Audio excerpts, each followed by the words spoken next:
नमस्कार, good morning, सुबह की राम राम। मैं विजयलक्ष्मी गुप्ता आप सभी चयनित डीवी के लिए चयनित भावी मुख्य सेविका बहनों का स्वागत करती हूँ। उम्मीद करती हूँ कि सभी स्वस्थ होंगी, मस्त होंगी और व्यस्त होंगी। बहुत ही हास्यप्रद और दुखद मामला सामने आया है।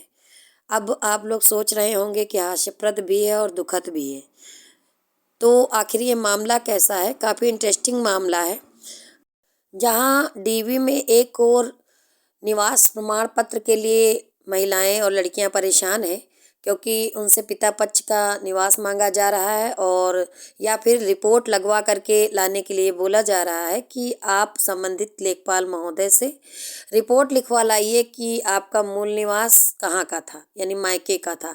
हालांकि मूल निवास प्रमाण पत्र जहाँ पर महिला रह रही है पति के साथ वहाँ का बनेगा, परंतु आरक्षण के संदर्भ में आपको लिखवा करके लाना पड़ेगा। संबंधित लेखपाल जो आपके मायके के हैं उनसे लिखवा के लाना पड़ेगा। तो इसी से संबंधित एक घटना है। घटना ये कि एक भावी मुख्य सेविका बहन जो सत्रिक थाना क्षेत्र बाराबंकी के अंतर्गत आती हैं, वो जब पहुंची लेखपाल महोदय से मुलाकात करने के लिए, तो उन्होंने नोटरी शपथ पत्र बनवाया और बनवा करके लेखपाल महोदय से मिलने के लिए पहुंची, तो उन्होंने ये देखा कि कार सही थी, लेखपाल महोदय को एंटी करप्शन वाले उठा ले गए और सत्रिक थाना क्षेत्र के ही अधिवक्ता महोदय से ऐसा कहा जा रहा है कि उन्होंने रिश्वत मांगी थी और रिश्वत लेने के लिए वो कार में आकर के बैठे थे कि उनको रिश्वत लेनी है, और इतने में ही एंटी करप्शन की टीम उस मुख्य सेविका बहन के सामने ही कार सहित लेखपाल महोदय और उनके साथ मुंशी थे या जो भी थे उनको उठा ले गई है। अब वो बहन सर पीट पीट के रो रही हैं कि अब वो क्या करें। बहुत ज़्यादा परेशान है, क्योंकि उनसे कहा गया था कि 15 दिन के अंदर आप रिपोर्ट लगवा करके लाइए। हालांकि उनका डीवी संपन्न हो चुका है, लेकिन उनको 15 दिन का समय दिया गया था रिपोर्ट लगवाने का, और वो इसी प्रोसेस के लिए तहसील पहुंची थी, नोटरी बनवाया और उसके बाद जैसे ही वो छोटे वाले गोल गेट के पास पहुंची जहां पर लेखपाल महोदय पता चला था कि उधर गए हैं, वहां मिल लीजिए, क्योंकि जो लेखपाल महोदय हैं वो चलते फिरते रहते हैं, कभी यहाँ कभी वहाँ कभी कहीं और।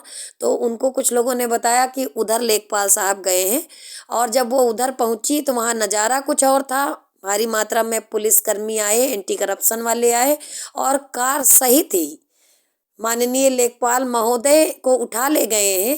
धीरे धीरे जब मामला समझ में आया तो ये पता चला कि लेखपाल महोदय को एंटी करप्शन वाले उठा ले गए हैं और वो बहन घर वापस आ गई। उसके बाद यूट्यूब पर ये मामला वायरल हुआ बाराबंकी में।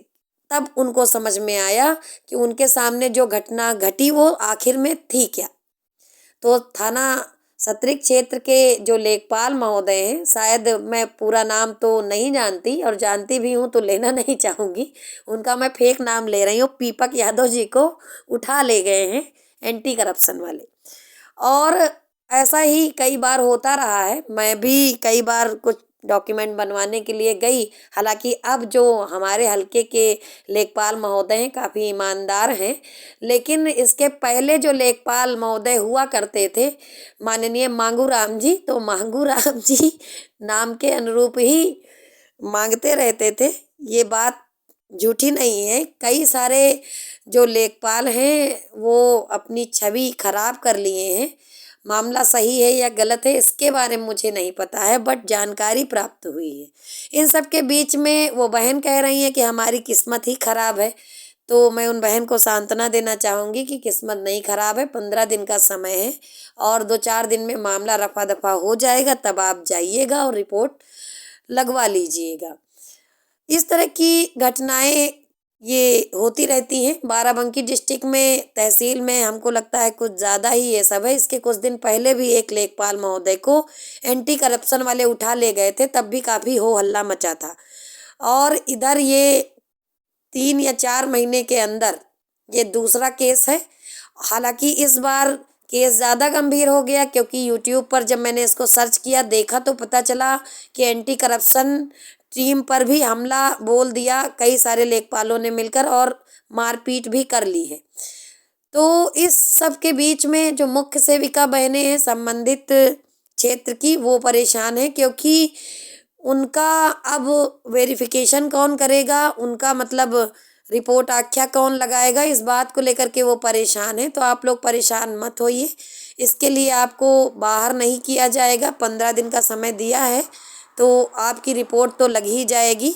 बस ये है कि आपको बार बार जा कर के तहसील में पता करना पड़ेगा कि किसको चार्ज मिला है, कौन अब इसको देखेगा। ठीक है, तो इस तरह के कार्य होते हैं जो शर्मसार करते हैं सरकारी नौकरी करने वालों को। राजस्व विभाग के जो कर्मी हैं, अब ज़मीन पे क्या चल रहा है क्या नहीं चल रहा है, वैसे तो हम लोग ज़्यादा अवेयर नहीं रहते हैं, लेकिन इस समय तहसील के चक्कर भावी संभावित जिनका होना है सिलेक्शन, वो मुख्य सेविका बहनें लगा रही हैं, तो उनको पता चल रहा है कि कैसे कैसे कहाँ कहाँ पर क्या क्या करना पड़ रहा है।